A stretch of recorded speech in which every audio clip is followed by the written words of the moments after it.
Hello and welcome everyone to Hangout, the time where we come together, Gretchen, Dave, and myself. These two are the hosts of Happy Little Minis. But in How You Hang Out, we come and we just hang out and talk about our hobbies and things like that. So welcome everyone. How are you guys? Well, dude, I feel like we're in the Brady Bunch every time.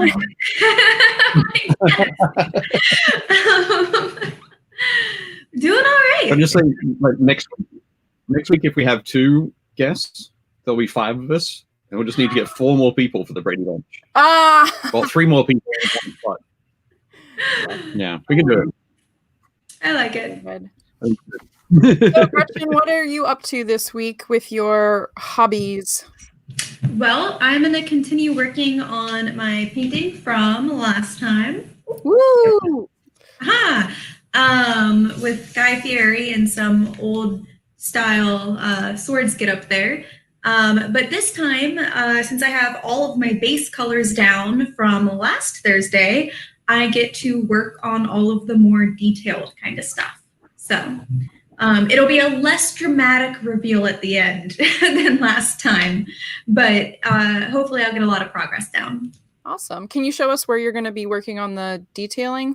Yeah, so if I pop this up here, you can see that Guy Fieri's face is starting to get a little bit more detailed in there.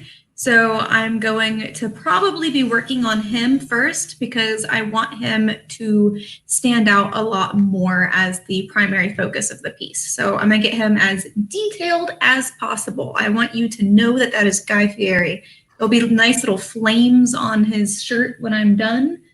And yeah, we'll see. I got to make those sunglasses pop a little bit more too. Awesome. That sounds good. I'm excited about his flaming vest. It's called fashion. And you know, Guy Fieri's known for being like a super cool dude. As much as everyone makes fun of him, he's known for being really nice. So gotta try to do him justice here. Good. Yep. Good. Excellent. And how about you, Dave? What are you working on this week? This week, I am going to be working on some ogres, actually. Well, and I'm going to start with this guy. So what I did, this is for my ogre army, ogre more tribes for Age of Sigma. But this model is from the, what do you call it? The Blood Bowl, Ogre Blood Bowl team.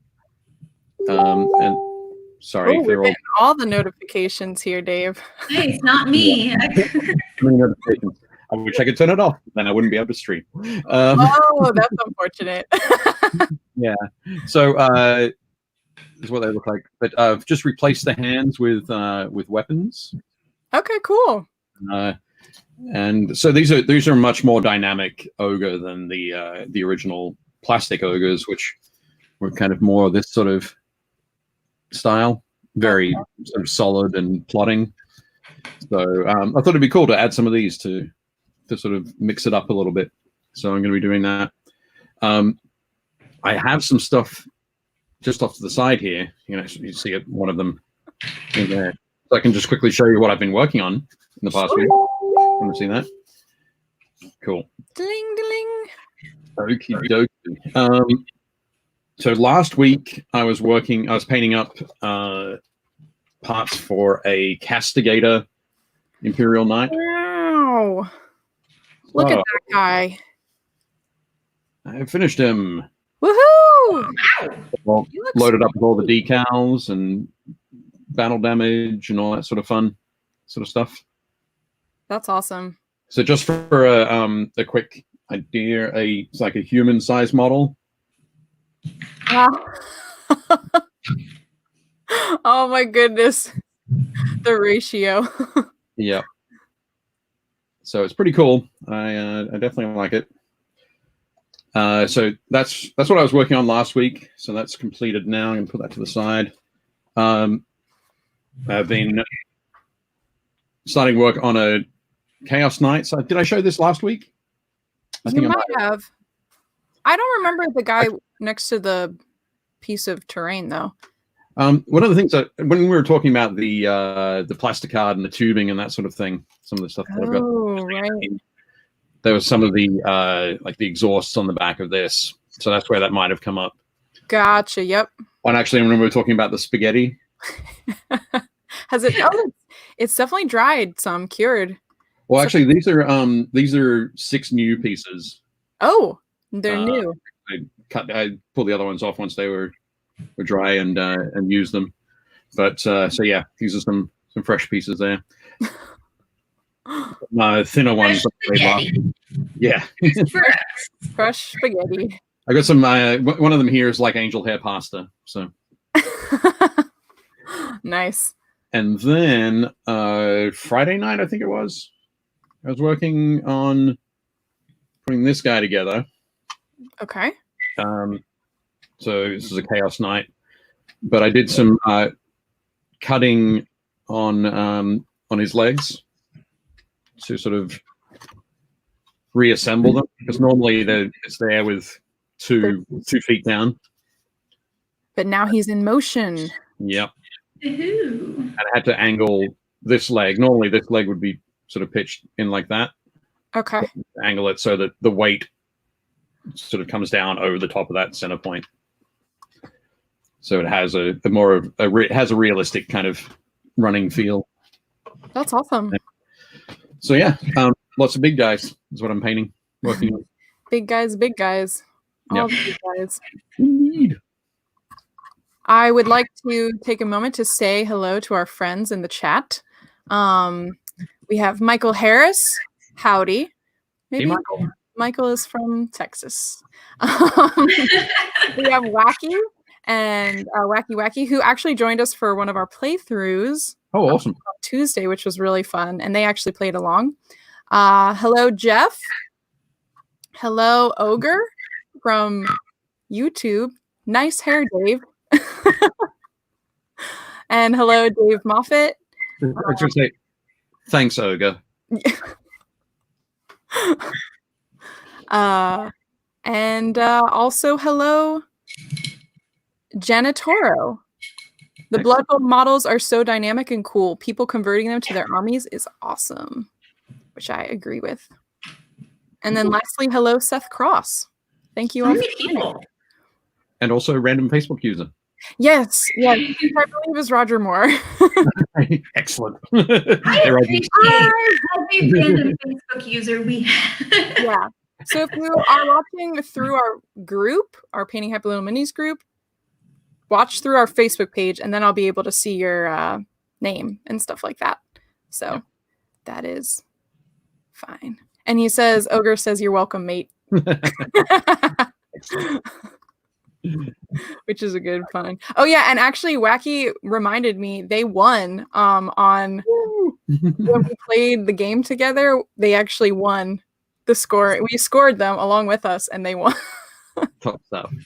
Is that when you were playing with? Was it Kirk from Smoke and Dagger? Actually, it was when I was playing with Ross from USAopoly. We ended up playing Blank Slate, which is a party game that actually works really well for video chat type stuff. So yeah, that was really cool. And Wacky played along with us. So welcome everyone. Let us know in the comments what you guys are doing for your hobby. I am still going to be working on my dice, painting them slowly but surely. So you didn't do any work over this past week, did you? I did not, but I actually.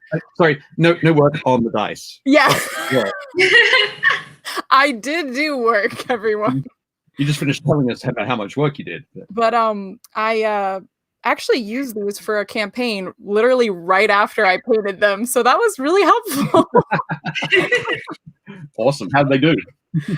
It was super good because I can see them now when I roll them and roll crit ones. Excellent. I had a campaign where I focused so hard on making a useful character and then rolled ones. Literally. Yeah. Every single roll except to row the boat. That I got a nat 20. That's incredible. It was like my my character's introduction. We were playing a Lord of the Rings campaign, and I was a writer of the Rohirrim, and it was supposed to be cool. Yeah.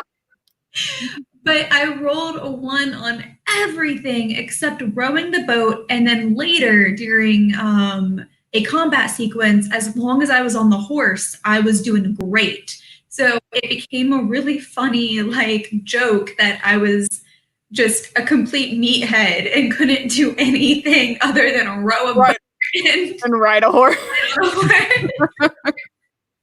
Because anytime I tried to be useful, I tried to do I was supposed to have an advantage in court. Oh no. Your ranking. Yeah. Failed all of my rolls. All of them. And it was just awful. You're like, sometimes that just happens, but that's what makes the story interesting. Yeah, I was just a meathead who couldn't do my courtly duties, but I could ride a horse, and I real good. Incredible. Some of our friends in chat are starting a D&D board game minis, or they're starting to paint, D&D board game minis from Castle Ravenloft. David Moffat is going to work to build bicycles soon, so I'm preparing to. He's preparing to be in the outside world again. Appreciate that. Thank you, Dave. I am preparing to be able to go outside and actually do fun stuff. My knee is healed, so I can actually attempt to go outside again. Yay! That's good. Wacky is teaching themselves some programming knowledge, which kudos to you, mate. And Thomas just got done doing a back alley deal to pick up 3 pots of contrast paint that I needed. That's funny. That's legit. Yeah. Back alley deals. My friend Alex from Ironheart Artisans. Yep. He does a lot of MDF, laser cut MDF terrain, and that kind of thing. Okay. And the best place for him to pick up because he buys these 8-foot by 4-foot MDF sheets by the pallet load, and the best place for him to pick them up is actually from a place here in Baltimore. So he drove all the way from his house and over to Chesapeake Plywood, and I needed to drop off some books to him. So because he sells my book on his website, right, Artisans. So he was like, okay, I'm about an hour away, and I'm like, okay, cool. And I sort of ran out to my storage unit, grabbed the boxes of books, put them in the back of my car, and drove over and met him there. Yep. I pulled up, and I was waiting on the side of the road, and a couple of police cars went by. None of them slowed down, thankfully. And then he arrived. We both put our masks on, and he opened up the back of his car, opened up the back of mine, switched over the books, said hi, bye. Said bye. So kind of a strange morning, really. So I feel you, Thomas. I understand. Oh my goodness. Yeah, it's like meeting with friends, but then also you're like, okay, bye. Yeah. Ogre says, Gretchen, maybe you should row a boat. Incredible. Yep.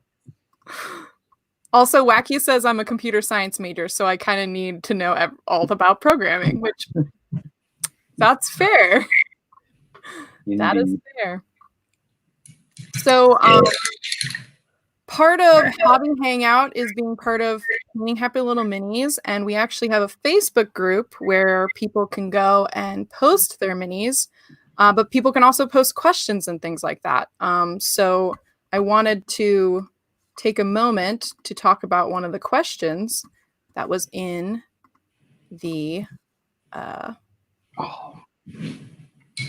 group, excuse me. And if you have any mini painting related questions, definitely ask in the comments right now or in the group later on. But this past week, David Little had asked, I know we talk a lot about paints here, but is there a line of brushes you prefer? How about nylon versus sable? And I know Dave probably has some good info on that. I say Dave probably has more of an opinion than I have. I have opinions for sure. Yeah. My favorite, my go-to between Nylon and Sable is always Sable. Right. Or natural hair brushes. So like dry brushes, like the natural hair dry brushes as well. Usually the large chunky ones are actually boar hair rather than Kolinsky Sable. Interesting. Just because they're more durable. They're a lot more durable than the Kolinsky Sable hair. Nylon brushes can be very good for base coating. Okay. Get larger areas of paint. They can be good as well for fine detail, but after a little while, that you'll find that tips start to curl over on a nylon brush, and when that happens, when the tip starts to curl over, that's kind of when you'll no longer be able to do any detail work with it. Okay. With natural hair brushes, typically what you find over time is that they'll start to, rather than curling over at the end, they'll start to splay a little bit. They'll start to spread around, and it'll make it difficult to do detail work. But that's when you can get out your brush soap. There's a whole bunch of different places that do brush soap. If you have a local Michaels or AC Moore or something like that, you can check out. Just search their website for brush soap. I've got a pot of Broken Toad brush soap somewhere on my table here, underneath all of those knights that I just put back over. So I'll try and find that during the episode. But you can use brush soap on the natural hair brushes to both remove any sort of acrylic paint buildup and return some oil to the hair, because the process of painting, like dipping it in acrylic paint and washing it out and dipping it in and that sort of thing, will start to draw those oils out of the hair in the brush. But if you can put some of those oils back in, it'll keep it nice and pointy. Nice. Really. One thing that does take oils out as well is the good old brush lick. So if you're not a brush licker, the oils will remain in your brush for a little bit longer. I use my brushes till they die, and I use whatever brushes I happen to have. There's what do I have? This one used to be fancy. Excellent. I'm going to hold these two up. There we go. So okay. the pointy one on the screen there is a Winsor & Newton Series 7 size Q, which I think I took out of the packet last Friday.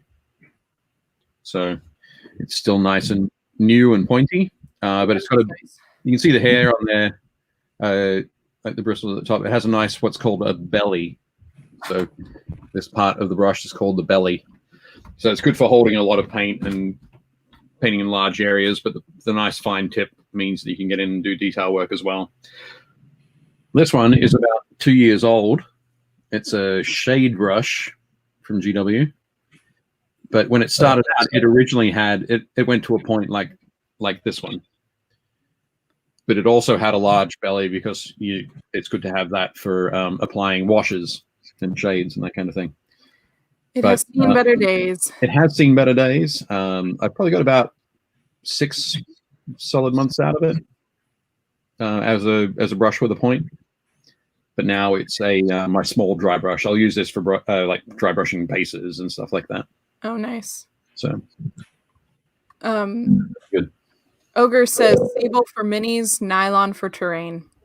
Yep, that's good. Like that's pretty good, like rule of thumb. Yeah, it's a good suggestion there. The nylon nylon brushes are generally more durable. Okay. but less refined. So when you're talking about painting terrain, you don't generally need a lot of fine points. Yeah. You just need a lot of things that can apply in large areas and dry brush or apply washes to an area. So yeah, definitely good point there, Agha. Makes sense.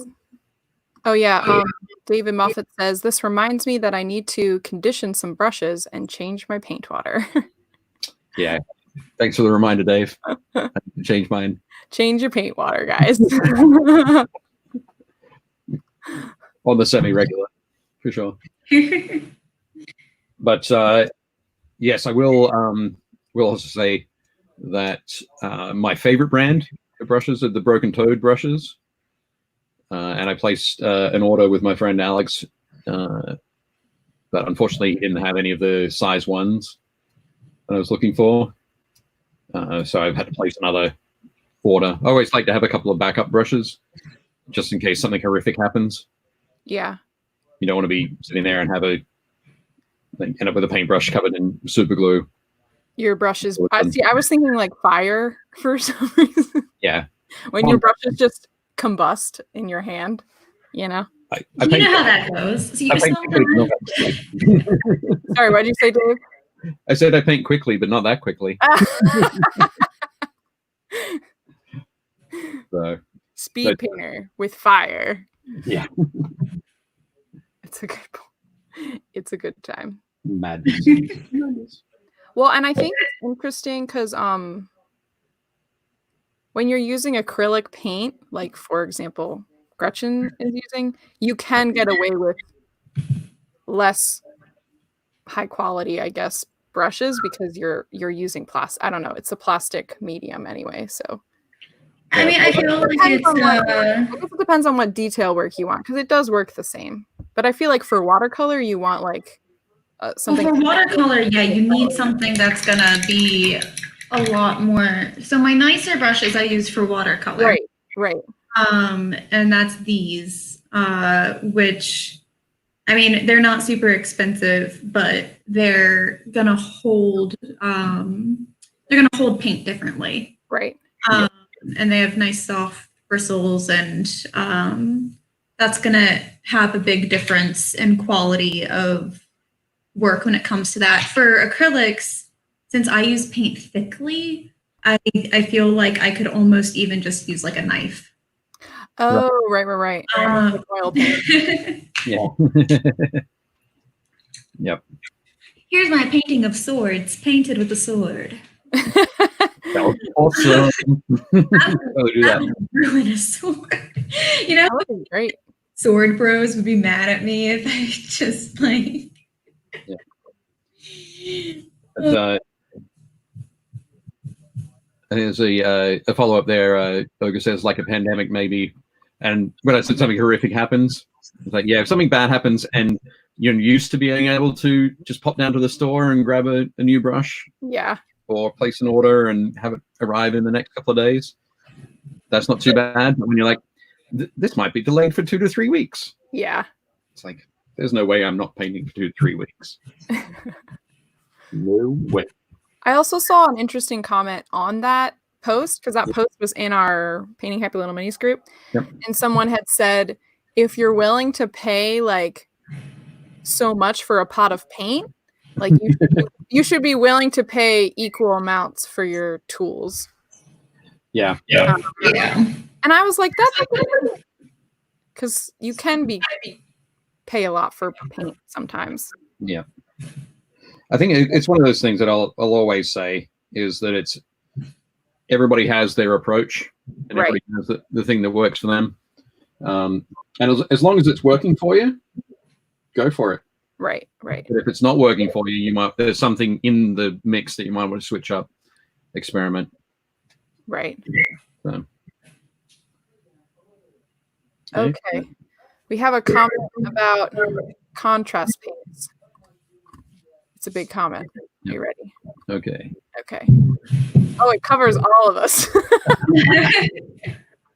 Just comment on contrast paints. And I asked Dave about a couple episodes back. Even though I had color on without thinning it, I had a color that was lighter and just tried turned out much better than I thought. I did not have to wash most of the model. I may use that in the future. So I'm actually liking the contrast paints much better. Right. Cool. Cool. Yeah, it's I know certainly the way that the GW sort of presented them and encouraged people to use them as the put the wash over the entire area that you want that color. Put the contrast paint, over that. Okay. Is that's kind of the standard presentation that they've given. But certainly, yeah, thinning it a little bit or just pushing it into the recesses, into the shadows, and then blending it back in with a dry brush or something like that over it is, yeah, definitely a valid approach. For sure. And in some ways that's nice because you can control it a little bit more. Yeah, it just becomes a paint. It really, you just got to think about it as a paint that has its different set of properties to Vallejo paint, or a different set of properties to a wash, or a different set of properties to a metallic. Right. As long as you're thinking about it like that, rather than it's something incredibly different, you'll be all right. And also how like sometimes contrast gives you a quick fix, but then other times you're gonna have to work with it. Yeah. The same amount of time you would work with a different solid paint. Yeah. So, which is interesting to think about. Yeah. One of the things that that I've been doing a bit more over the last 6 or 7 weeks is the guys from Games Workshop's Warhammer community team have been doing a Hangout and Paint kind of session. Oh, nice. Every day.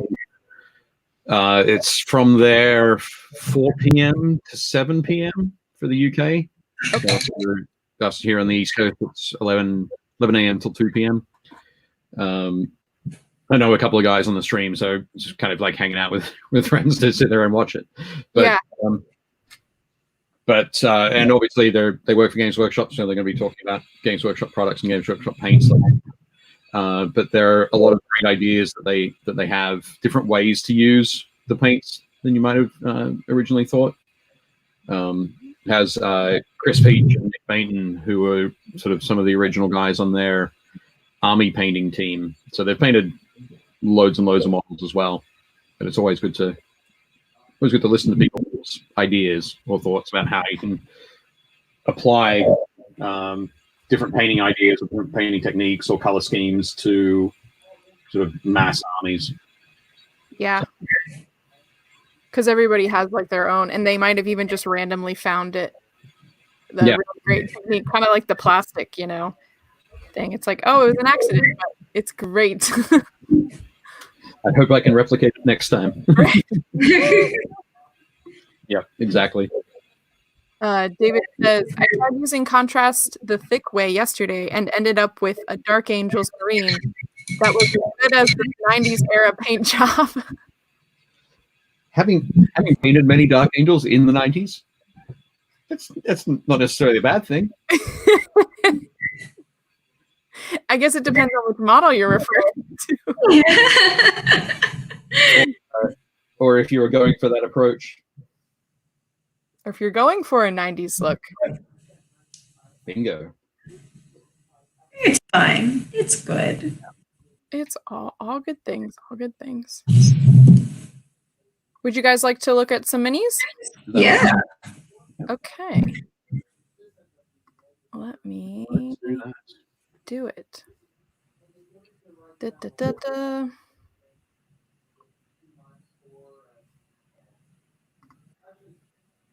Sorry, I need to. That's okay. There we go. Okay, here we are. So for everybody watching, we have a Painting Happy Little Minis group. You might be familiar with it. You might even be part of it.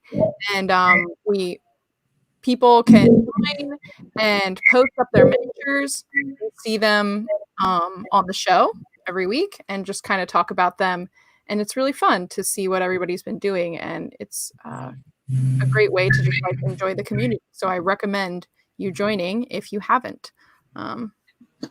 today we have Douglas De Stefano making progress on this miniature. Very cool. Yep. This is the Warhammer Age of Sigma Gotrek Gurnison model. Oh, nice. I thought it was Age of Sigmar.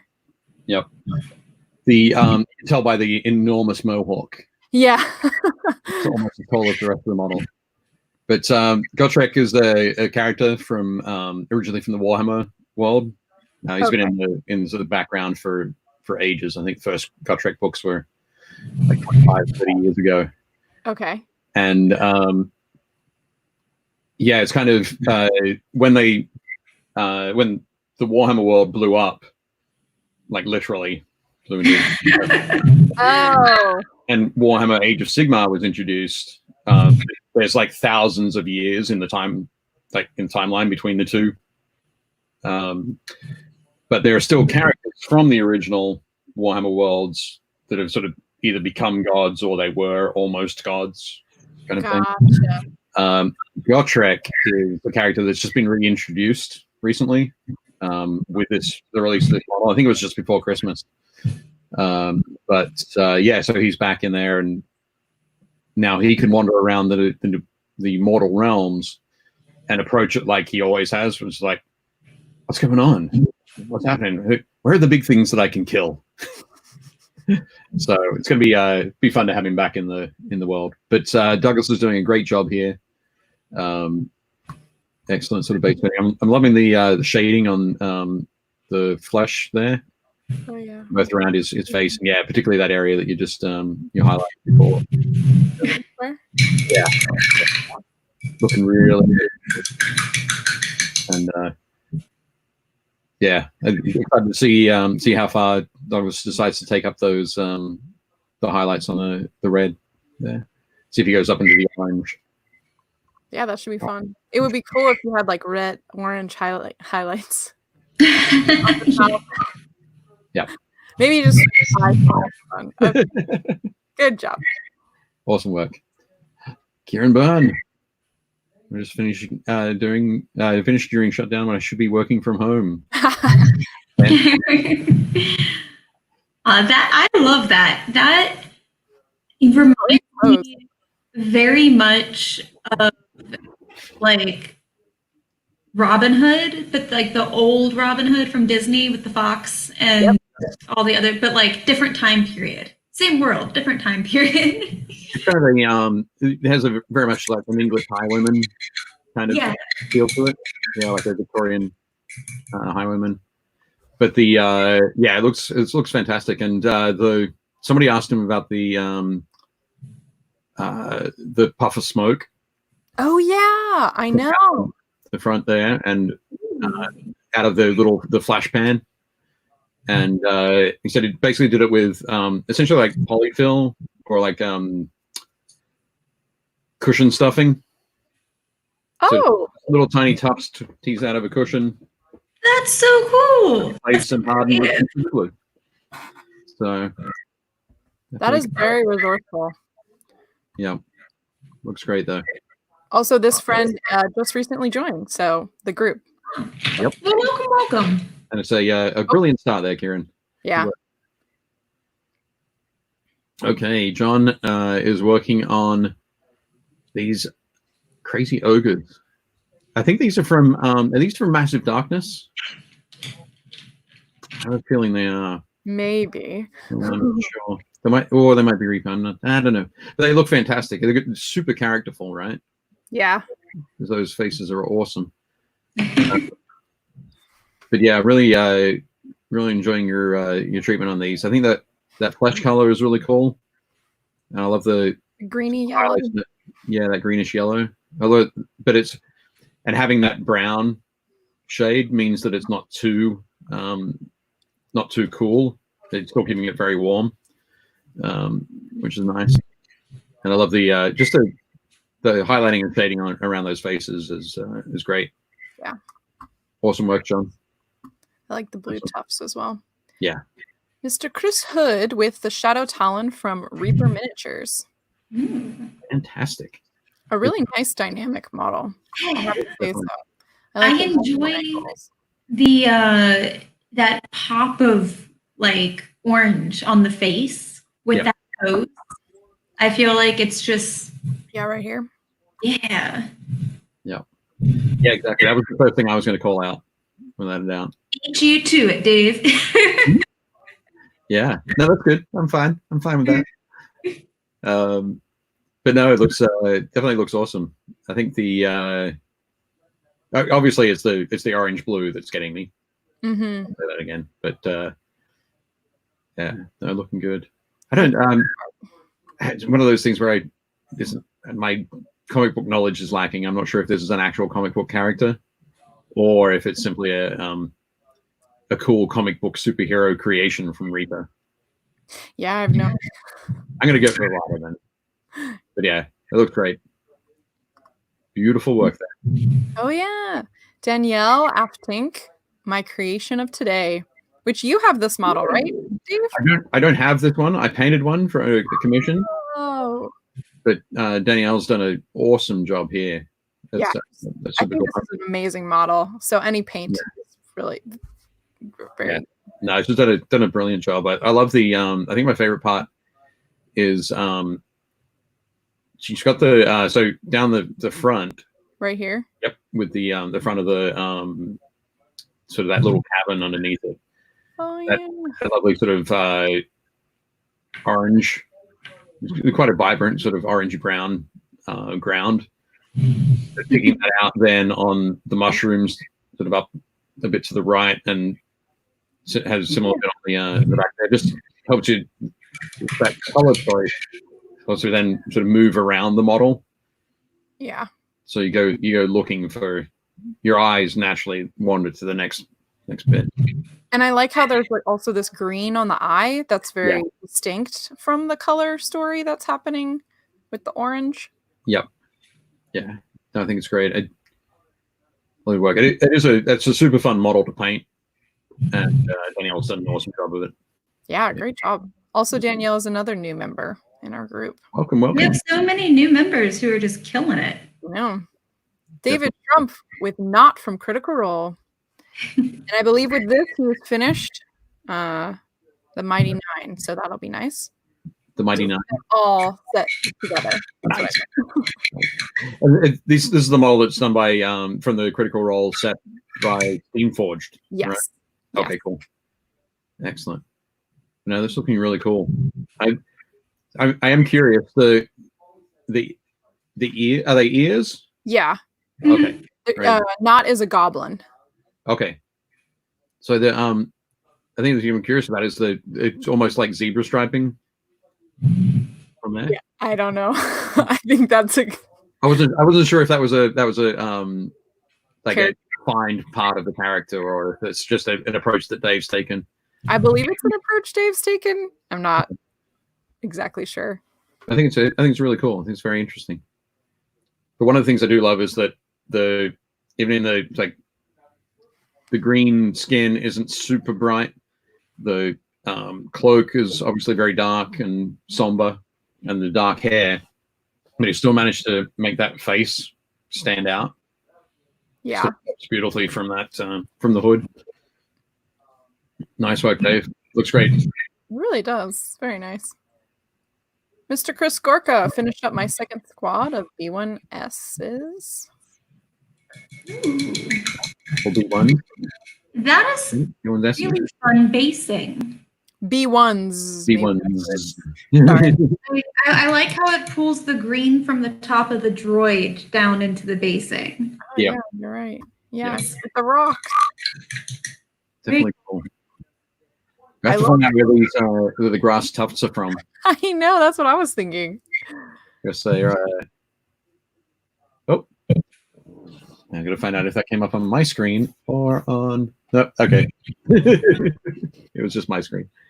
If it was something on mine. I had a notification. It was like, suddenly on the screen. Anyway, so yeah, I agree. I think that's a fantastic way of pulling that green through the entire model almost. Yeah. But yeah, they look really cool, Chris. And great job. Yeah, awesome. That's one of the best examples of alien basing that I've seen for a long time, for the last 6 to 12 months. Nice work. Kudos, mate. Indeed. AJ Teflin, Commander Rex, more Star Wars. Excellent. Well, it was just May the 4th, so. Yeah, that's what I was thinking. I forgot about Star Wars Day, so. Well, I didn't forget, but. Yeah. That was so many days ago. It was so long ago. 3 whole days. Star Wars. But yeah, no, AJ's done a great job here as well. You have that the white is nicely shaded, but also still really clean. Yeah. Which is great. And I gotta say that I do love that blue. It's not like insanely bright. It's a good solid sort of royal blue, the word I'm looking for. But it's not too far from there. It's got there's a hint of gray in there, but no, it looks awesome. And I do enjoy the basing too. It's not alien, but I enjoy it. Good work, AJ.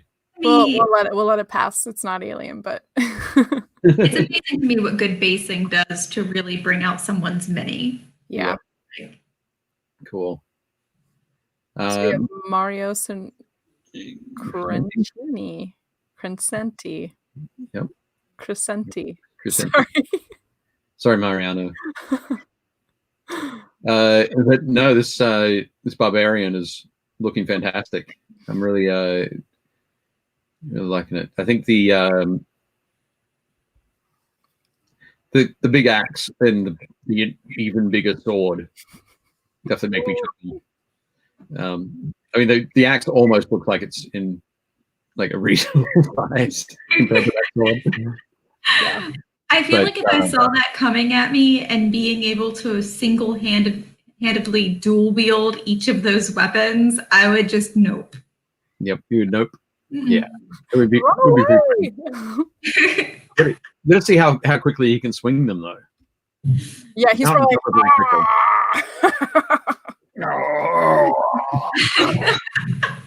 You could probably just easily go stab as he like lifts up. Do you want to know what my favorite technique in an old manuscript is that I would use on this guy? Sure. That's actually in the manuscript. There's an old historical technique where you see a guy coming up ready to fight you, and you go, "Nonsense! I will not fight the both of you."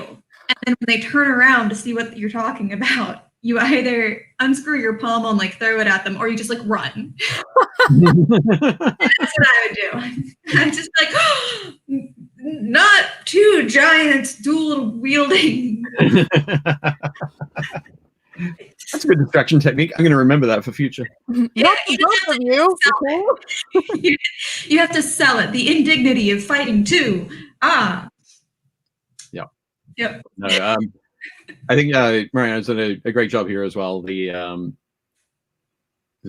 highlighting on the musculature is really cool, particularly on the thighs. Mm-hmm. Yeah. And I think it's also the color choices there with that lollipop of the various greens on the base is just working well with that red and the warmer tones for the rest of the model. And that highlight too on the cheek and on the chin, just like giving the face that kind of right there. Yep. Structure. Yeah, definitely great. Nice work. Oh, little zoom in. First 3 gore riders done for my Abyssal Dwarf army. Excellent. So this, the Abyssal Dwarves are from Mantic's Kings of War. Gotcha. But yeah, these are orcs. These are goddamn orcs. They're looking very cool. I love the shield on the guy on the left that we can see. Yeah, with kind of like the demon with the skin sort of stretched over. Looks awesome. Looks very cool, but and also loving the armor work, particularly on the boars themselves. Yeah. So, yeah, just that shoulder there looks excellent, and the shoulder on the one on the right there looks great. Yeah. And also the head plate, that kind of face plate. I guess you'd call it a helmet. The boar helmet. The boar helmet. Yep. Yeah, the pig arm. Yep. Looking I'm looking sure very there's good. an actual name for it somewhere. Yeah. So I'm not sure how many are going to end up in that unit there, Michael, but yeah, keep them up. Hopefully they'll look at this fantastic. Yeah. That's all we're going to look at for now. Oh, for now. We'll get back to chatting, painting, living it up. I did want to say a special shout out to Brad, who said hello in the chat. Oh, also, you mentioned that the orcs we looked at, they might be actually just D&D ogres. Oh, the ones that I thought might have been from Massive Darkness. Correct. Yeah. Okay. That's fair. Mike G says hello. Hey, Mike G. I'm late. I had a picnic date by the lake with my wife on her lunch break. That's cute. That's a good excuse. I'll accept that. And David Moffat agrees. Good choice. And hello. Excellent. And Byron, hello. And also Byron says heart to Gorka. I agree. Gorka has great work. Yeah. Which is really nice. Excellent. Yeah. So remember, if you're watching right now, let us know what you've been working on. If you haven't already, put that in the chat. We'd love to hear about what you are painting and working on. Currently, I am trying to finish up painting over. Actually, I finished, but I'm going back over, and I think I just smudged one of them. Right. My D&D dice to make them clearer. Maybe it'll zoom. Whoop, so you can see it when you roll, as opposed to them being green. And Gretchen, what are you working on today? I am working on a commission of Guy Fieri in some old school style sword stuff. I love it. So you can see I'm working on his face. Let's see if I can. Oh, yeah. There we go. So I have all the base colors. I'm working on his face and his flames and his piercings and his sunglasses. He has his tongue out, but you can't really tell quite so well with this lighting. But yeah, it's a fun piece. It's so good. I just realized that he's like holding his hand like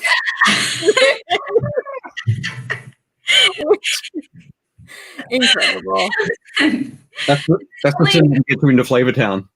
There's only one way to paint Guy Fieri, and it's the right way. So, I agree. Excellent. what I'm working on right now is trying to get more details in slowly but surely. That's awesome. It looks great. I love it. I love the feather pomp. What do you His call feather that? coming out of his flame hat. Yeah. Yeah. I don't know. And Dave, what are you painting today? Nice. I'm painting on an ogre. Mr. Ogre. Just Speaking been of working ogre, on the flesh. Now, I should have brought one down, but I don't have one with me. But when I originally painted my ogre army, yeah. It was the first time that Games Workshop released plastic ogres. So it was like 2003, 2004. Okay. And they at the time they had suggested like mixing to get this sort of greenish gray kind of base coat. And you'd have to mix it yourself, buy a couple of paints, pour them into the pots back and forth to get a good mix, and then you could mix some highlights as well.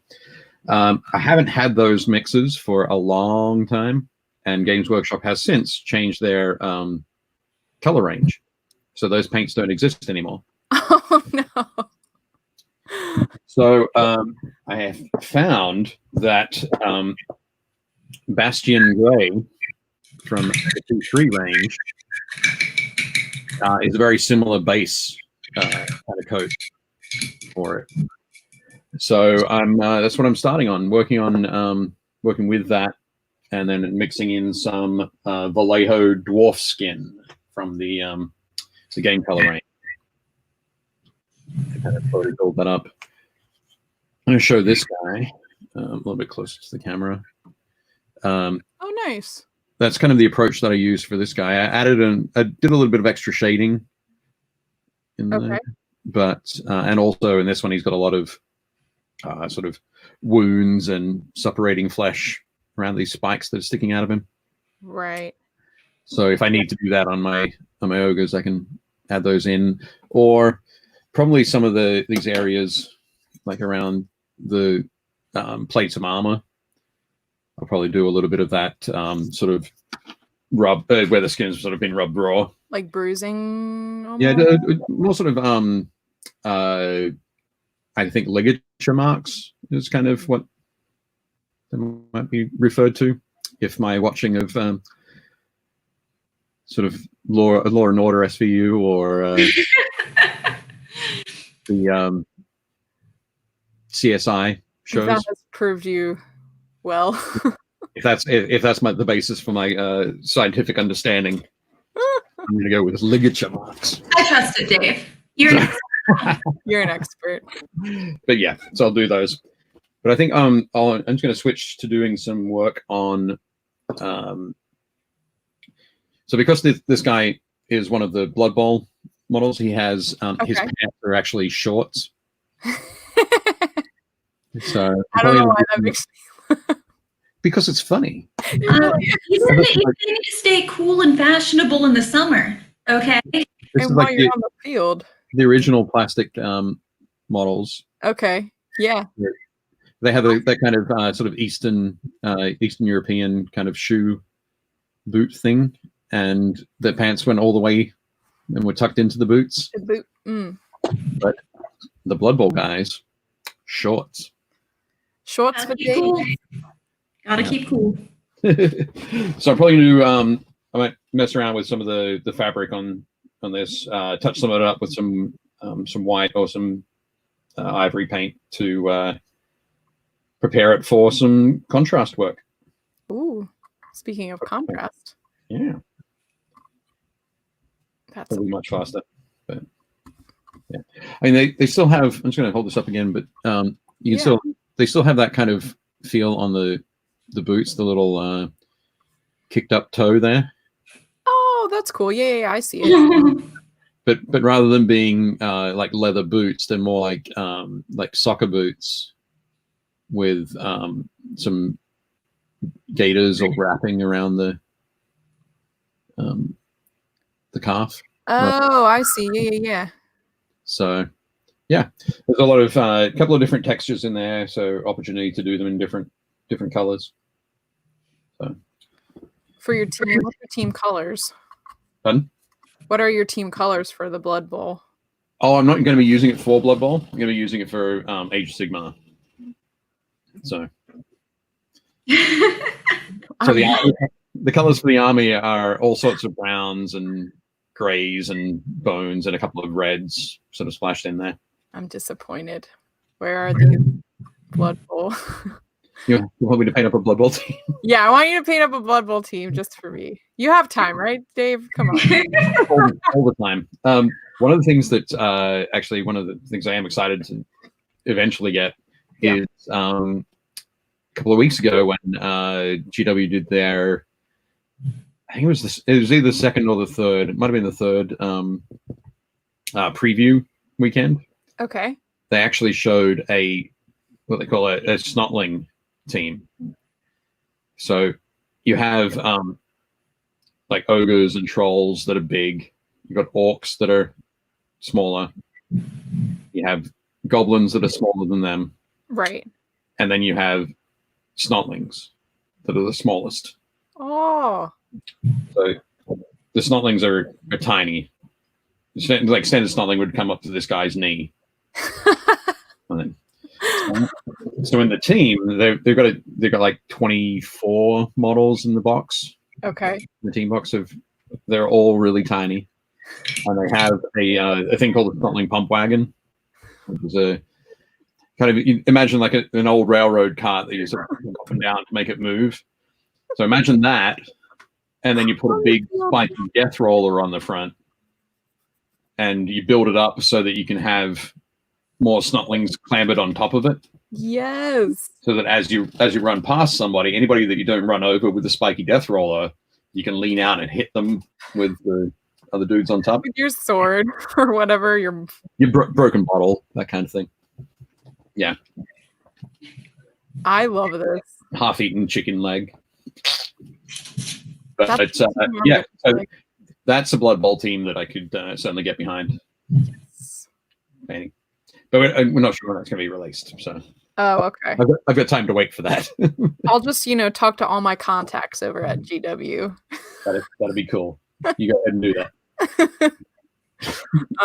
Chris Layfield says the new Mechanicum to occupy all of Dave's time. Oh yes. Dun, dun. Again, yeah, there's loads of stuff coming from the all the previews that they've shown, and the Mechanicum of the because it sounds like it in the name, they're the mechanical guys. I'm glad they did that. Yeah. They're not the organic team, and they're just like called Mechanicum. Mechanicum, exactly. But yeah, there's some great models in that. There's a awesome ornithopter, which I'm excited to see. That's amazing. Yeah, excellent ornithopter. Very kind of reminiscent of there's elements of the Dune ornithopter. Okay, that's what I was thinking. Yeah. But instead of it being very like that one's very angular, this one's much more rounded. So it's kind of like if that ornithopter and like a Huey helicopter. Okay. Yep. Had a love child, it would be kind of this. So that looks awesome. There are some flying troops that have excellent sort of Kevlar wings, and there are some other there's some cavalry models, like cool, which is always kind of anachronistic in 40k. But rather than them being mechanical horses, they're more based off a greyhound shape and approach. So the mechanical greyhounds that have flamethrowers built into their heads. Why not? You can immediately see the appeal. Yeah. I want those. That's amazing. Yeah, definitely cool. David Moffat asks, they don't have snotling pump wagons in Age of Sigmar, do they? I don't believe they do at the moment, David. But one of the things that GW have been doing is when they release stuff like I'm going to find it. Yes, there it is.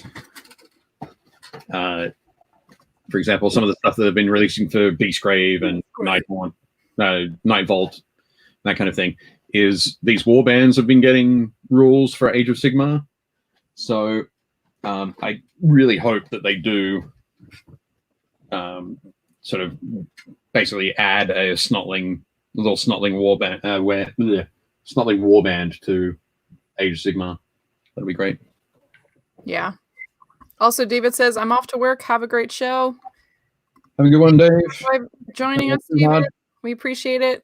And also, Brad said, I'm painting up some pulp minis from Footsore America.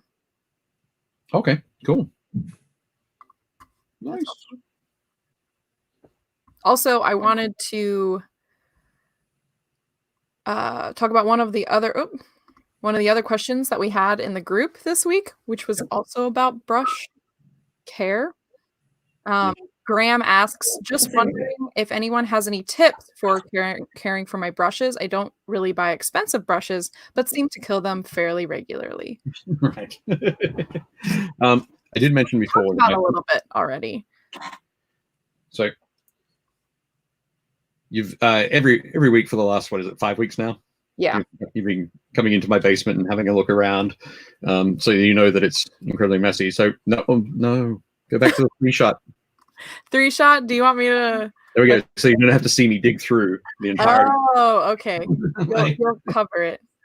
Yeah. Well, I think in general with brushes, basic brush care is wash them after every use, even if you don't want to, because you will ruin them almost immediately if you do not do that. And it's very hard to get them back again. Dollar store brushes can still be used well if you keep them nice and like care for them. But I know you said this a little bit earlier, but a big thing is getting the brush soap specifically for brushes so that it maintains the amount of oil that is in your. And those are usually built to break down paint specifically. The soaps are. The soaps. Yeah. One thing you suggested there was like, oh yeah, I didn't think I'd have been stepping sort of too far ahead initially, but basic brush care starts when you're using it.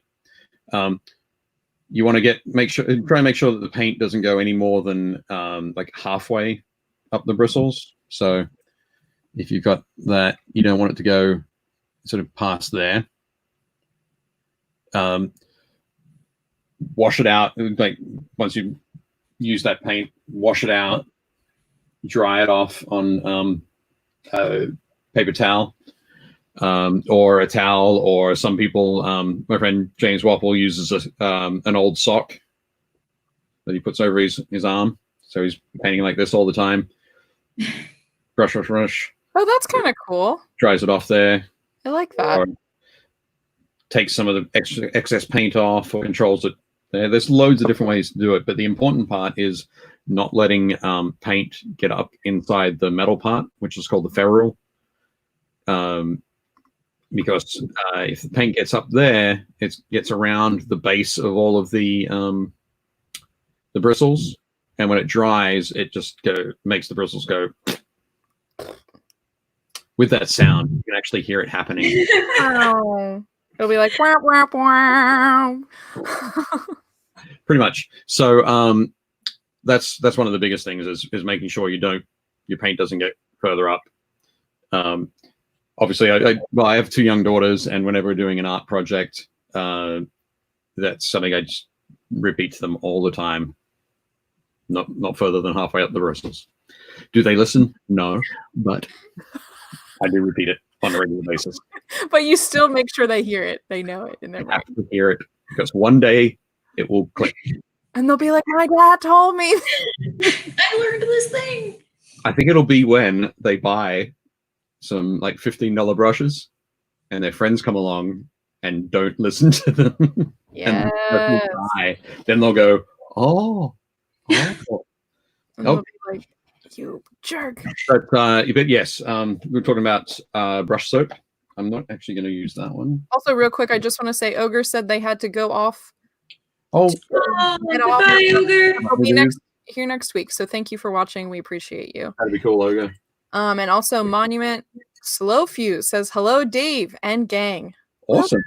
Welcome to the So that's Jason Craze from Slow Fuse Painting. Monument have a range of brushes as well. Speaking of brushes, cool, and a great paint range called the Pro Acryl range. Cool. I haven't had the opportunity to try yet, but hopefully soon. And Jason also does some great Twitch streaming. So awesome. If you want to take time afterwards, track him down on Twitch. Cool. Definitely. But yeah, so talking about brush soap. There we go. Mine's a little bit dirty in there. But essentially, you take your brush that needs repairing. There's some water on it. Swirl it around in there. If it has a lot of paint that's sort of stuck up inside the belly that you can't really see, when you start doing this is when you'll start to see it coming out, little blobs and bits and pieces. Thankfully, this one's not too bad, but yeah, basically just sort of brush it around, try and get as much of those blobs and bits and pieces out of there as you can. And then you've got that sort of all the conditioning soap on there. And just like you'd use like conditioner on your hair, you'd leave it in for a little bit. You can just go and put that to the side.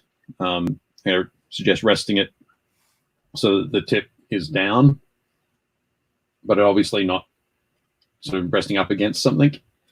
or at least horizontal. So if you have it up the other way, the water will go down into the ferrule. It'll expand the wood of the handle, which will accelerate the speed at which your the hairs fall out of the brush. So yeah, then you can just leave that for 5, 10, 15 minutes. Come back, wash it out, dry it off, and as you're drying on your paper towel, just twist to restore the point. Woohoo! And that is the basics of brush care. Yeah, and how not to make them. This person specifically said kill them. Yeah. Over time, the brushes will die. Yeah. But you don't want them to die in the first few weeks of having them. And definitely being able to maintain that point is really important. Yeah. In mini painting, which I was not familiar with because I'm used to just doing whatever painting, and I'm like, oh, I actually have to care about if this goes to a point now. Yeah. One of the things that helps, particularly like a natural hairbrush go to a point, is there's a hair that runs through the center of it. Okay. That's just a little bit longer than all the rest, and that allows the others to sort of wrap around, like connect to it. Particularly when it's wet, it has that.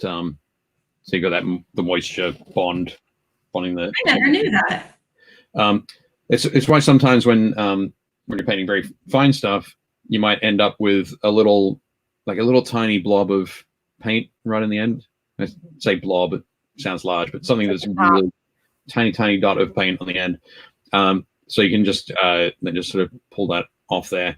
Sometimes you might be tempted to go, oh, it's stray hair, it's too long, and like cut it off. Don't do that. Keep it on. Keep it in there. No haircuts for your brushes. Yeah. Yeah. In general, especially if they're natural, you don't want to be cutting them. No, that hair through the center is very much designed to be that just a touch longer, like 0.5 millimeter longer. Interesting. Yeah. As soon as you do that, like if you trim it, it just won't. The brush won't just stay together in the same way. It'll start splaying apart. Where's that one that I had earlier? Yep. Did you do that? Not necessarily with this one, but I have made that mistake in the past. That's funny. Byron says, don't cut your brush bangs. Byron knows where it's at. Unless the only time that it's like kind of okay to do it is if you've got a brush that's quite a large brush that originally came to a point, but now it's definitely never ever going back to a point. Then you can take it and you can trim it across the top and sort of rotate to give you a bit of a dry brush. Yeah. So. Turn it into a dry reduce, reuse, recycle. Turn it into a dry brush. Now that I have done before, where I'm like, this brush is almost dead, but we're gonna put it on life support. Because I can be a bit rough with dry brushes. Yeah, I think we all can. Yeah, I think that's easy to do, especially when you're not used to painting fine detail. Yeah. Which is everything. So, Leona, you mentioned that you did play this week? Yes. Or was it like over the weekend or something? A D&D campaign? Yeah. Yeah, I did. I ended up playing on Thursday, I think. Or was it Friday? I don't remember. A day. My friend put together... I know, right? My friend put together a one-shot, and it's been really fun. Cool. We've done like a couple one-shots with the same characters, so it's not really a campaign. It's just kind of we get together and have fun. Are you leveling up between? Yeah. So it's kind of a campaign. I know. It's not officially a campaign. Oh, because there isn't an overarching story that links all of the one shots. My friend is very determined to make sure that we don't call it a campaign. I feel like You need to have it's complicated relationship button on Facebook, except not a campaign. Partly because my friend who's DMing let one of the campaign party members be a werewolf, so she's super overpowered because at any point she can just transform into a werewolf and have incredible fighting power. Right. Because normally only werewolves are usually evil, so a party member would never have all that power. But yeah, so that's been fun. I play a half-orc wizard, which this was the first time that I was a spellcaster, so that's been fun to figure out. And it ends up that I usually don't have the spells I want. I have so many spells, I just don't have the one I want. Right. Which I don't know if you've ever played a spellcaster before, but that is like the ultimate problem is you don't have the spells you need. Most of the time I've played characters that are like Mariano's barbarian. Okay. Like that. Yeah. You're just gonna smash? Yeah. Yeah. So I can also be a little bit lazy. If we come across a problem and people go, well, let's have a think about this. And I'm like, what is think? So, no, I agree 100%. I approach it. I leave the spellcasting to others. Oh, Chris does say bonus, you get to heal with transformation. That's true. Right. As a wizard. Yeah, it's been very fun. Excellent. To people in the chat, has anyone in the chat played D&D or any board games? Over on Game Trade Media, we did have a board game playthrough of Blank Slate and Cutthroat Caverns, which was really fun. That you should definitely check out if you're interested in kind of figuring out how to play board games online. Definitely worthwhile. Cool. Have you been playing any games, Dave? No. I think on the weekend we had another game of Incubation. Okay. That's the sort of fairly the cute board game for kids that I've been playing with my kids. Nice. It was definitely good. We there's a very, when you're going through and you're selecting which eggs you want to incubate to turn into dragons. Okay. You're doing it based on what your objective cards are. So right. It's like you've got to have 3 blue dragons and 2 red dragons, and you get this objective. So you'd obviously think, okay, well, I'll go and get the blue and the red. Sometimes it might be green, it might be yellow, it might be you need to get 3 gold dragons and 15 gold pieces. Right. So everybody kind of tends to pick what they're going to go for, except my daughter Lucy comes around a lot. So she starts off thinking, I'll go for that. And then when she realizes that somebody else is going to get that first, she switches to something else. And then she's like, oh, you're going to get that before me. And then she'll switch to some other sort of thing. It's like, ah. That's the way it is whenever you're the youngest, I feel like. Yeah. Yeah. But she hasn't been doing too bad. That's how she came third, but we had she was on 52 points. Okay. I was 54 points, and Emily was 59. So wow. Nice tight game. It's always nice when you can at least be within range. Yeah. You're not winning. Yeah. Facebook user, which I believe is Roger Moore, says, yes, I have not played D&D since 2nd edition, but playing on Tabletopia, and the Board Game Arena, which is nice. Those are 2 online platforms to play board games with, which I definitely recommend. Cool. I haven't had a board game night yet. I need to. Yeah.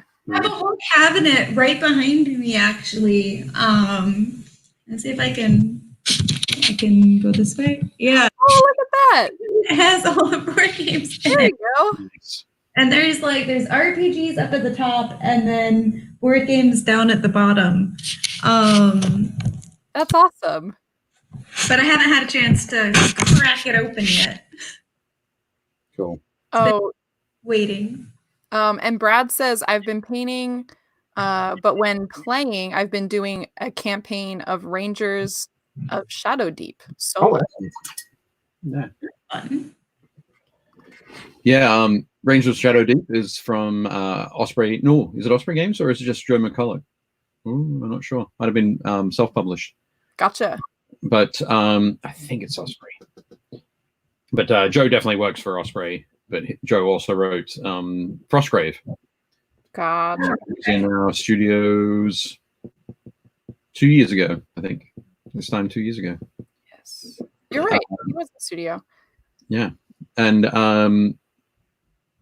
but yeah, Joe wrote Rangers of Shadow Deep, which is kind of a pseudo miniatures / RPG game. Oh, cool. Because he wrote it rather than it being a confrontational miniatures game, it's a cooperative game, which then leads to much more role-playing opportunities. Yeah. But it can definitely be played solo as one of the games. One of the things that he really wanted to do, make sure it was cooperative and had a solo option. Yeah, that's really pretty cool. Your doggo, I heard her. All barked outside, and he's protecting us. Right. He shouldn't be too loud. He usually just gives a boof, and then he's fine. Yeah, no, that's fine. Yeah, dogs. A dog's life. If my cat were still here, you'd be just hearing lots of opinions the entire. Someone, one of the Facebook users, to answer your question, I can't see it because of the way StreamYard works. I can't see your name unless you allow StreamYard to like look at your information through the group. But if you're on Facebook, No, if you're on the Game Trade Media live stream page, then I can see it. But if you click through from the group page, okay, then I can't see it unless you like allow them to see your information. Chris Layfield says, I'm painting some Reaper stuff, but currently writing some stuff for This Is Not a Test to coincide with new miniature release from Bombshell Miniatures. Oh, that sounds exciting. Very cool. That sounds awesome. Yeah, This Is Not a Test is a post-apocalyptic miniatures game. Okay. That's written by a friend of Chris's and mine, Joey.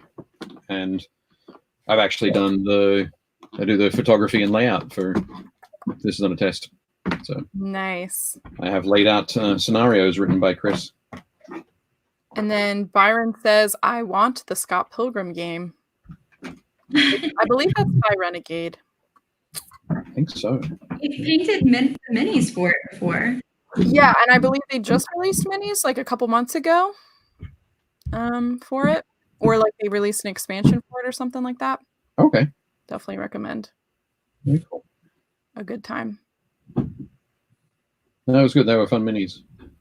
They were. I still have them. Excellent. So we are coming up onto the sort of tail end of our show, if you can believe. Are we? Yeah. All right. Well, we need to look through. 10 minutes. Yeah. So I wanted to ask, would you guys like to see the rest of the miniatures? We would just have to kind of go through them a little. Go through them quickly. Okay. Cool. Speed round. Let's go. My apologies. I wasted all that time searching through my desk. Boo. Okay. Let's go. All right. Pardon me. Here we go. Oh, cool. Yep. Laura, Summerhill, Dieter. Here's one of the Stone Warriors, and I am so happy with how it turned out. I'm getting better. Yep. Yeah, the moss on that looks amazing. Yeah, that was really cool. I love that. I love the original like statue look as well. Like even without the moss and growth over it, it's looking very cool. But yeah, that looks great. I wonder where anybody know where the minis from? I believe it's just a D&D miniature from potentially WizKids. Oh, actually, looking at the base, you could be correct. Yeah. But no, great work, Laura. Robert Malik with the War Machine Mitigator that he painted for a friend's upcoming steampunk D&D campaign. I like the look of this one. Yep. And War Machine always had a great sort of steampunk aesthetic. And this particular model is just pushing that to the nth degree. Yeah. But I think the way that Robert's painted it with the that brass and the glowing blue eyes is just really selling it. Nice work, Robert. Looks great. Oh, apparently Janitorio says that's a statue from Dark Souls. Statue. Thank you. Cool. Dark Souls is the board game from Steamforged. Haha. One of the cool. Tony Lamaffa with Thomas Hammersfist from Reaper Miniatures. I almost said games. Excellent. Very clean. Very clean. Great work on the shield there. Picking out all that detail. And I can see how he got his name. I'm going to smash somebody. Oops, sorry. No, I was just going to say I really liked the the nice sort of orangish tinge, the sort of ginger tinge to the hair. Gotcha. Yeah. Brown hair. It's got just enough orange in there to be popping really well off that blue. Yeah. I agree with that. Nice one. David Moffat. Oh, it's too bad he clicked off. But David Moffat with Chandra Nalar from the Magic of the Gathering Arena game by WizKids. Very cool. See, this is where I would expect it to be Chandra Firefist. Fire flame. Oh, wow. But no, she's looking great, Dave. I think, those fists of fury. They're looking good. But no, I think I'm liking the highlighting on the red and the orange as well. It's all working very well together. Yeah, I like how the edge of the orange here is also the darkest orange color on her hair. Yep. It's got there's got a lot of the light colors across the top of the model and the darker colors underneath, but they're connected. Yeah. Good work, Dave. Brad Shindera. Finished the Reaper Minis Barbarian today. Nice work. Oh yeah, Brad in the chat. Yeah. I like how we're getting a lot of good gingers. That's so true. I think they've all been gingers. So not quite, but getting there. Well, no, you're right. Yeah. You know what this means, Dave? You and I, we have to become gingers now. Oh, is that how that works? Yep. Yeah, that is how that works. We can't just select brunette models from the range. Okay. Sure, let's go for it. But no, Brad, it's looking fantastic. I think I'm really enjoying it. The pose is great, and but you've really pulled the expression on that face out. So true, which really accentuates that pose. So yeah, all of your work there and the shading and the highlighting on that face is looking really cool. Nice one. Yeah, it's got some really mean side eye. Excellent. Yeah. Nice work, Brad. Wyatt. Schroeder. I decided to try my hand at sculpting a mini and created a very hungry tadpole. It was a fun little project. That is super cool. The colors you chose. Just had Star Wars Day kind of makes you think this is kind of like a juvenile Boss Nass. Yes. From the Gungans. Yes. Got that big waddle. But no, I think it's great, and I love that you didn't take those on the bottom lip. That you sort of left it that darker color, and the top lip as well. But I think that's looking really cool and really selling it as a creature. But no, looking awesome. Nice work. I love it. I think too. For trying sculpting, it's great. It looks awesome. Very much so. Orion is after the hunt. We haven't been able to put two pictures, but basically behind this model, there's a bloody stain because it's after the hunt. Right. Oh, and actually is that the is this like a frost giantess?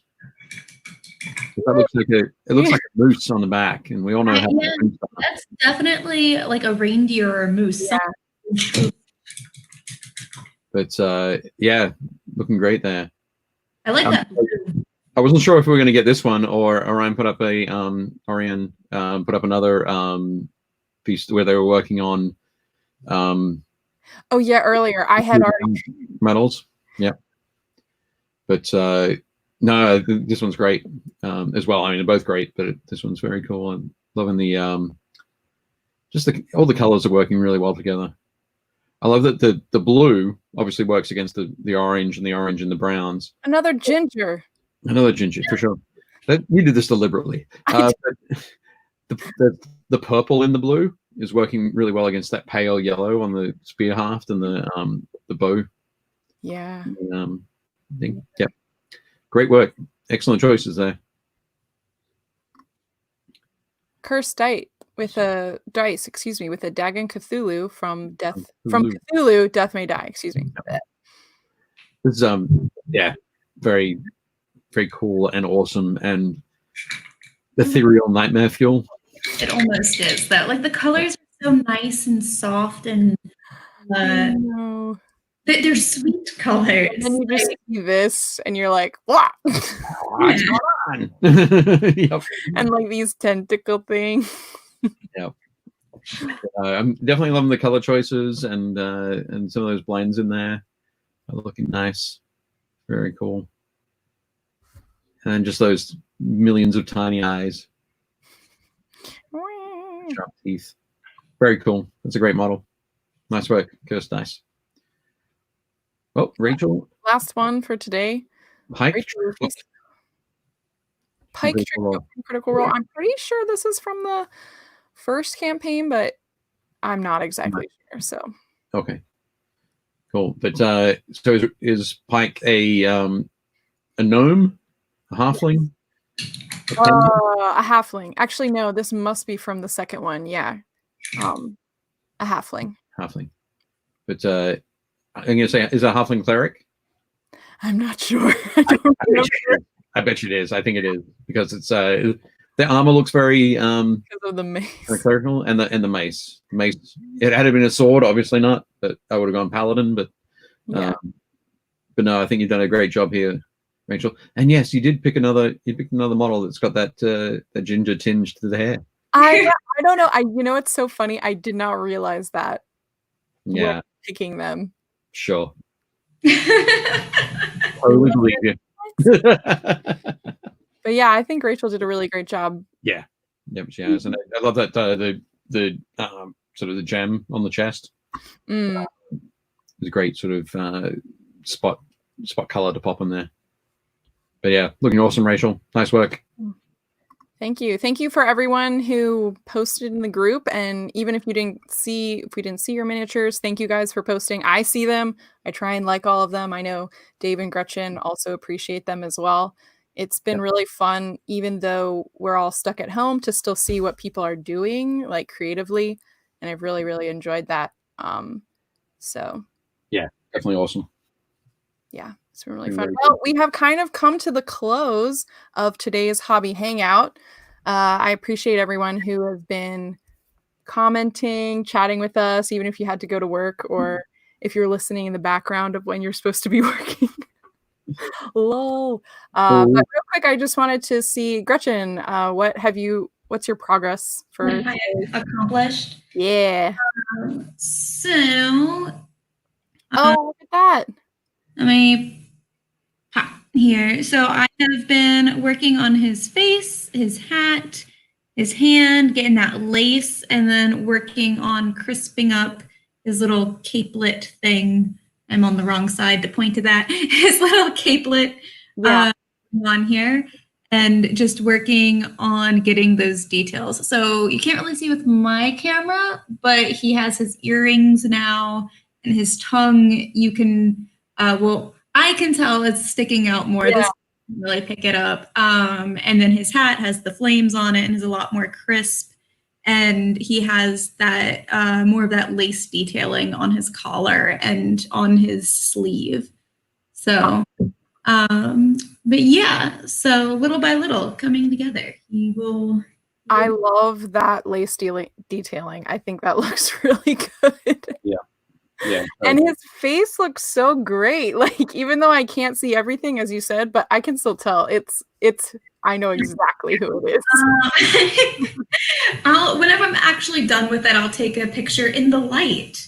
Right. Where you can hopefully see details. And that'll be hopefully sometime this week or next week, I'll have a finished portrait. Yay. And then Dave, what have you been able to, little bit of painting you've been able to accomplish? I've been talking a lot, haven't I? Talking way too much. So I've got all the fleshes done. I want to keep the flesh fairly subtle, so I'm not going for any huge highlights on it. Keeping it fairly. Basically, I'm gonna let everything else that's sitting against that flesh have the highlights and sort of do the popping. So you don't want to have every part of your model have the same level of intensity, because that gets confusing for the eye. You want to have something that lets your eye rest, but and other things that draw your eye around the model. So that's what I'm going to do there. But I did manage to get, well, it just looks like I just painted them dark brown. But you did get the pants done. Painted the pants. So I used Cygor brown, which is a contrast paint. we're going to paint this boot over here with the Cygor brown as well. But one of the things I went through, there were quite a few areas that I wanted to use some contrast paint on that where the white primer hadn't sort of hit. So I just went back and painted those with a mix of ivory and white to get that base coat back onto those areas.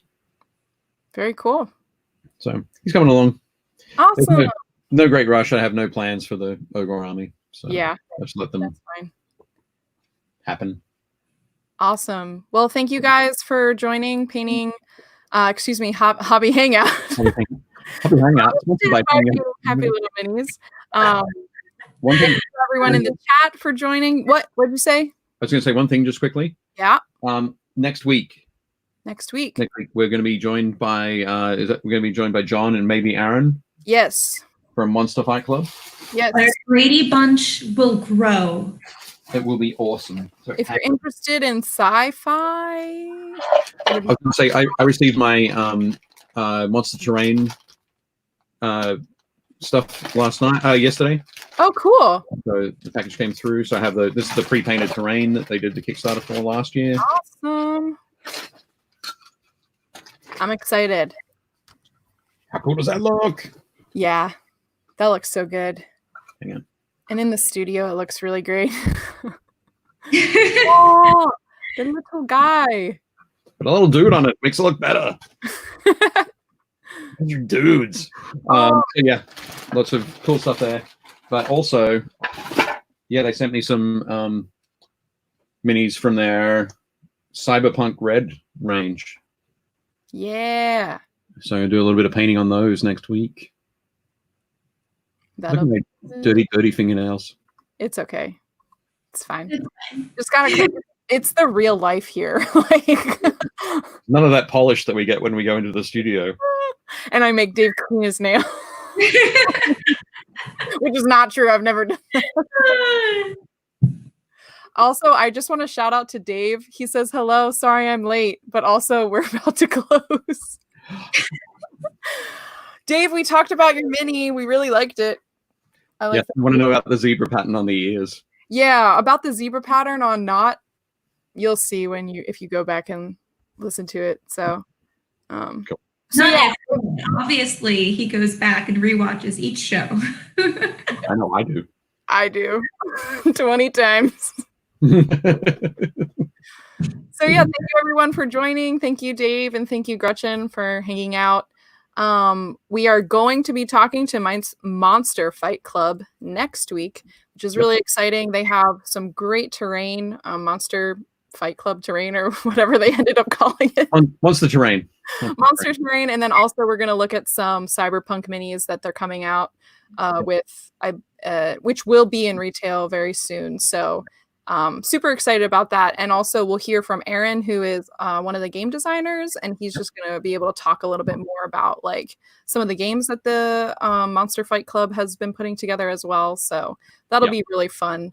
Definitely join in for that conversation next week at 2 p.m. Eastern Standard Time on Thursday.